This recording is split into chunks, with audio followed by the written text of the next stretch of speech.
안녕하십니까. 오늘 락강 세미나식 불안 시간입니다.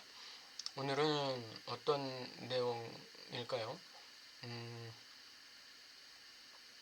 대타자의 차원이 존재한다, 이런 내용이 되겠는데, 한번 PPT를 보면서 한번 살펴보겠습니다.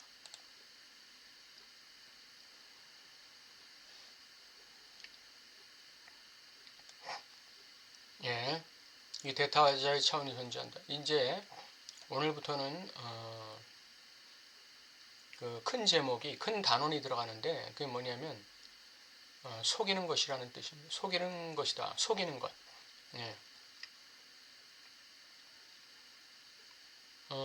그 속이는 것이라는 장에서 이제 소제목으로 대타자의 차원이 존재한다, 이 부분에 대해서 한번 보겠습니다. 정신 분석의 한 분파는 다른 어떤 분파보다 더 철학적인 성격을 띠고 있고 보다 구체적이고 보다 과학적이고 보다 실험적인 경험에 맞추려 한다고 여겨집니다.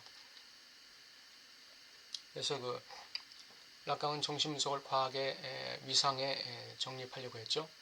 정신분석 담론은 인식의 순간보다 더 상류에 해당하는 지점에 스스로를 배치하며 바로 그 배치 자체로 우리 담론에 철학적 색조를 부여하는 질문을 정당하게 됩니다.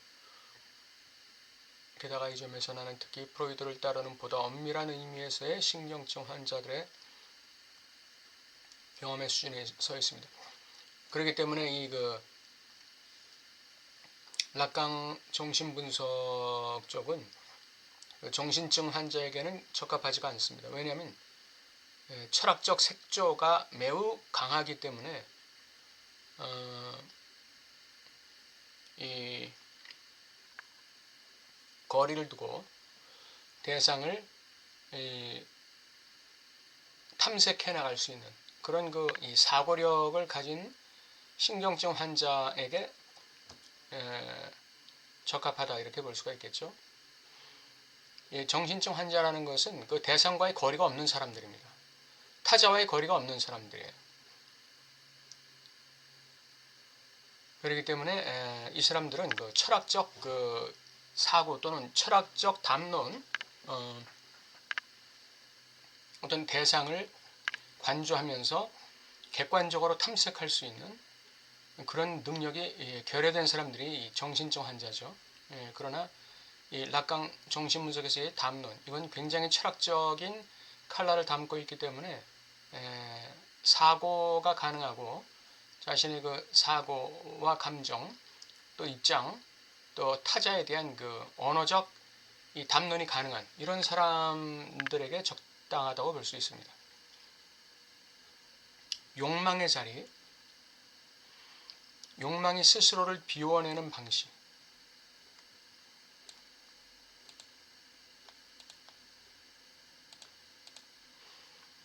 방식이 치료적 입장에서 매 순간 문제로 제시되지 않는다면 인식론적 재평가 수준에서 더 이상 머물 필요가 없을 것입니다. 인식론적 재평가 수준과 치료적 입장, 요게 이제 맞물리는 거예요. 요게 맞물리는 것이죠. 치료적 입장, 인식론적 재평가 수준, 요게 이제 맞물리는 것이에요. 연결되는 것이죠. 그런데 이 인식론적 재평가 수준에서도 그렇고 치료적인 입장에서도 그렇고 이 욕망의 자리, 욕망이 자신을 비워내는 방식, 요거를 갖다가 문제시하지 않는다면 그건 뭐 더 이상 락강적 입장에서는 머물 필요가 없다는 것이죠. 나는 예전에 분석해서 치유는 부가적인 보너스일 뿐이다, 락강이 이렇게 얘기했다는 거예요. 치유는 부가적인 보너스일 뿐이다. 이렇게 말했을 때 어떤 한 동료로부터 엄청나게 분노를 산 적이 있어요. 우리의 정당성, 의무처럼 여겨지는 것은 주체의 위치를 개선하는 것입니다.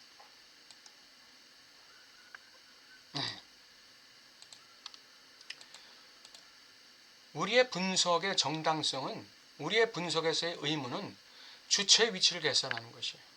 인식론적 위치가 아니에요. 욕망의 위치로 개선하는 것이죠. 치유라는 개념보다 불확실한 것도 없다.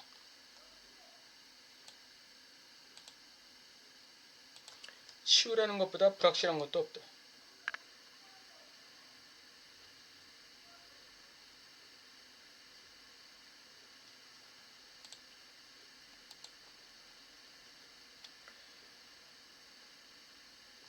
환자가 남자든 여자든 제3수도회 이론이 되는 것으로 분석이 끝났다면, 제3수도회 이론이 되는 것으로 분석이 끝났다는 얘기는 이제 치유가 됐다는 얘기죠.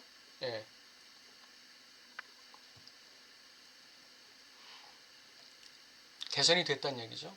그것이 과연 치유일까요? 어떤 믿음과 질서에 의해 회복되었다고 느끼고 증상에서 나아졌다고 생각되더라도 우리가 그를 천국의 왕국에 들게 하도록 통과시켰던 경로들을 이제 와서 왜곡된 것으로 간주하며 가장 분명한 의미를 제기하는 경우, 그것이 과연 치유일까요?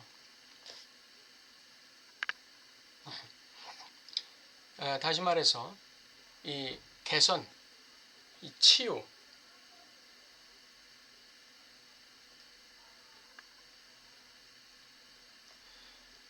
이러한 그 개선 또는 치유라는 이 개념이 과연 낙광적 정신 분석에서 과연 타당한 개념이냐 이거죠. 낙광적 정신 분석에서 이것이 과연 그 목표냐 이거죠. 이것이 내가 치유라는 개념에 대해 내 논의에서 단 1초도 생각하지 않는 이유입니다. 우리는 최소한 우리의 도구를 구성하는 바로 그 요소, 즉 진리의 장과 관련해서 부정직하지 않도록 보장해줄 어떤 실마리의 가능성을 보존해야 하기 때문입니다. 진리의 장, 이게 이제 무의식의 진리를 얘기하는 것이죠. 불안이라는 주제에서 우리가 단 한순간도 잊지 말아야 할 것은 이 작은 도식에서 불안의 장소로 지정된 그 위치가 현재 이 마이너스 팔루스에 의해 점유되고 있습니다.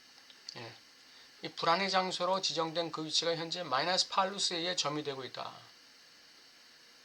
이것이 일정한 공백을 구성한다는 점입니다. 그러니까 불안의 장소는 마이너스 팔루스의 장소이고 이 장소는 공백의 자리, 즉 바니타스의 자리, 빈자리, 공백을 구성하고 있어요. 우리가 배웠듯이 그 하임의 자리죠. 하임의 자리라는 것은 그 주체의 그 집인데 그 주체의 집은 무엇으로 구성되어 있습니까? 운하임으로 구성되어 있는 것이죠. 애매모호함, 그 불쾌함. 왜 불쾌할까요? 그곳에 아무것도 없어요. 공백, 바니타스. 그것이 있는 곳이기 때문에 불안의 자리는 바로 이 마이너스 팔루스에 점유되고 있다. 공백을 구성한다. 이 공백에서 드러나는 모든 것이 이 공백이 지닌 구조와 기능과 관련하여 마치 우리를 길에서 벗어나게 만드는 것처럼 작용합니다. 이 공백이 드러나게 될 때 우리는 길에서 벗어난 것처럼 느끼게 돼요. 아, 내가 이거 뭐 잘못 가고 있는 거 아니야? 아, 이거 내가 분석 잘못 받고 있는 거 아니야? 내가 지금 어디로 가고 있지? 내가 왜 이렇게 나 자신의 어떤 무의미의 지점, 나 자신의 어떤 무지의 지점, 연약함의 지점, 텅빔의 지점을 향해서 가고 있는 이 무지의 지점을 향해서 가고 있는 것처럼 느껴지지? 이게 제대로 가고 있는 건가 하는 그런 것처럼 작용하는 거예요. 이 공백의 자리라는 게. 근데 락강에게서는 이 공백에 바로 불안이 위치하고 있기 때문에 이게 굉장히 그 주체의 불안 연구에서 중요하다 이거죠. 이 위상학은 불안이라는 현상에 접근했던 그 어떤 연구든지 그 연구의 전제가 무엇이든지 그것이 제공하는 단서들이 확인될 수 있을 때에만 그 가치를 지닙니다. 비록 불안의 현상이 우리 경험에 비추어 보았을 때 제한되고 왜곡되며 불충분하게 보이더라도 최소한 왜 그런지 알아야 합니다. 불안 현상이 우리 경험에 비추어 보았을 때 제한되고 왜곡되며 불충분하게 보이더라도 최소한 왜 그런지 연구해보고 탐색해봐야 된다. 우리는 지금까지 불안이란 주제에 대해 이루어진 고찰이 형성된 바로 그 지점에서 어떤 수준이든 간에 선택을 해야 합니다. 오늘 제 목적은 그것에 대한 개략적인 지시를 제공하는 것입니다. 불안이라는 주제에 대해 이루어진 고찰이 형성된 바로 그 지점에서 어떤 수준이든 간에 선택을 해야 된다는 거예요. 예. 오늘 락강 자신이 이 제시하고 있는 이 이론이 바로 그것을 지시하고 있다는 것이죠. 어떤 수준을 선택해야 된다는 거예요. 우리가 불안이란 주제에 대해서 다루려면 어떤 수준을 선택해야 된다는 거예요. 예, 이 수준이 어떤 수준일까요? 불안의 문제에 대해 객관적 또는 실험적 접근이라고 불리는 특정 유형의 검토 방식이 있습니다. 제가 처음에 제시한 시선의 방향들, 지지점들은 우리가 결코 놓칠 수 없고 우리의 대상을 보장하고 좁혀나가며 그것을 가장 근본적인 방식으로 규정하는 조건들을 볼 수 있게 해주는 것입니다. 저는 세 개의 참조점을 소개했는데 이 세 지점은 타자의 차원이 지배적으로 남아있는 것입니다. 타자의 차원이 지배적으로 남아있는 것입니다. 그래서 어떤 수준이든 간에 선택을 해야 된다. 이게 무슨 수준일까요? 타자의 수준.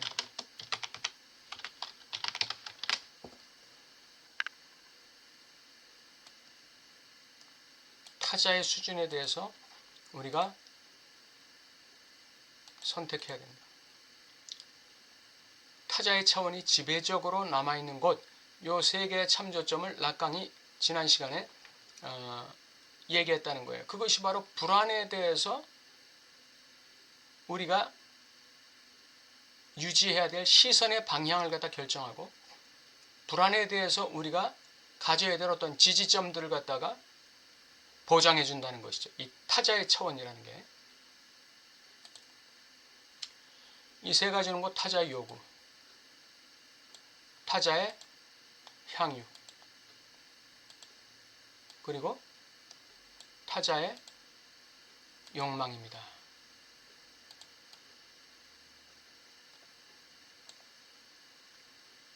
타자의 욕망. 우리는 우리가 탐구하고 있는 경험의 텍스트에서 이 분석가의 자리를 결코 삭제하지 않을 것입니다. 우리가 탐구하고 있는 이 경험의 텍스트에서, 이 분석이라는 경험의 텍스트에서 이 분석가의 자리를 결코 삭제하지 않을 것이다. 여기서 도출해야 하는 불안은 우리에게 상응하는 불안이며 우리가 유발하고 때때로 우리가 결정적인 관계를 맺는 불안입니다.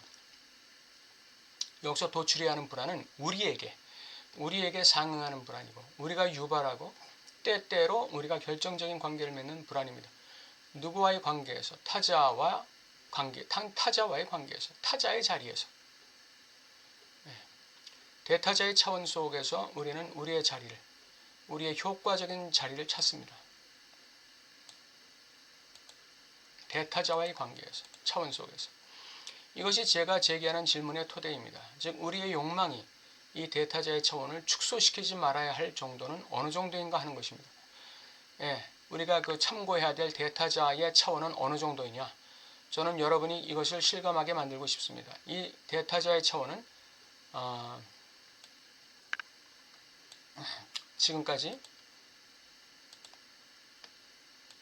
사람들이 불안이라는 현상을 한정하려고 시도해온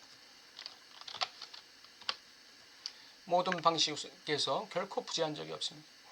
사람들이 불안이라는 현상을 한정하려고 했던 모든 탐구, 연구, 경험 속에서 결코 부재한 적이 없었던 게 뭐냐? 대타자의 차원이에요. 그런데 이것이 무시되거나 간과되었다는 것이죠.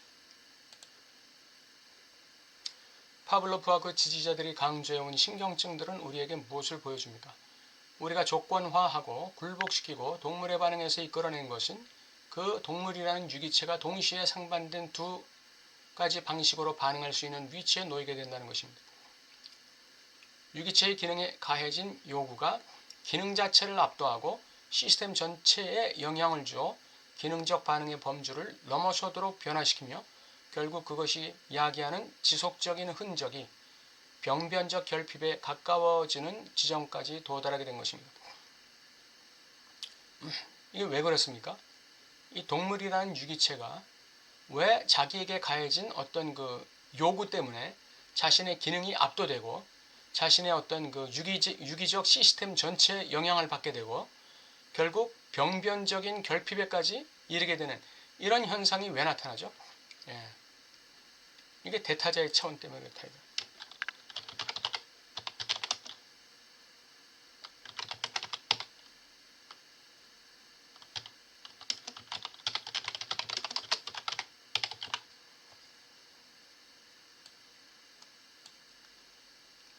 이 대타자가 바로 이 유기체에게 요구하는 거예요. 가해진 요구. 예.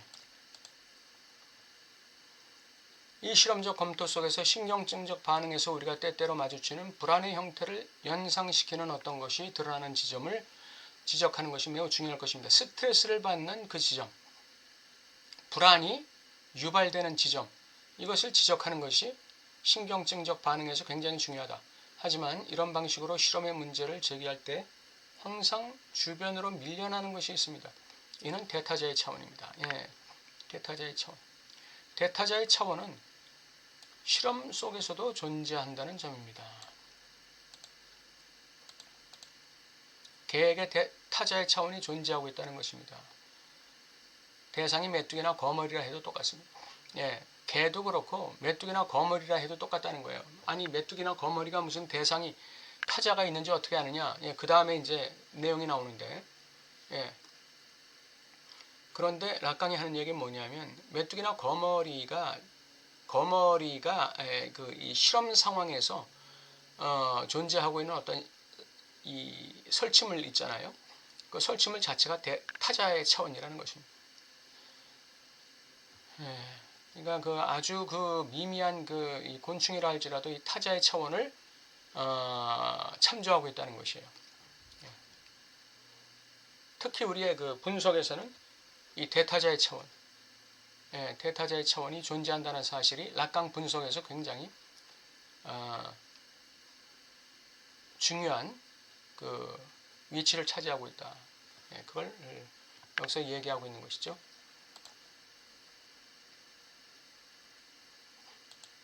네, 오늘 그 새로운 장에 들어갔는데 이제 그것은 속이는 것, 예, 속이는 것이라는 그 장 속에서 첫 번째 시간으로 대타자의 차원이 존재한다는 것, 그것에 대해서 살펴봤습니다. 지난 시간에 그 대타자의 세 가지 차원이 존재한다고 얘기했잖아요. 타자의 요구, 타자의 향유, 타자의 욕망. 예, 주체는 바로 이러한 대타자의 차원에서 자신의 욕망을 발현한다는 것이죠. 예, 그러니까 이 대타자의 욕망의 차원이 결여되어 있을 때 주체는 욕망의 주체로 등장하기가 매우 힘들다는 것이죠. 오늘 여기까지 하겠습니다. 감사합니다.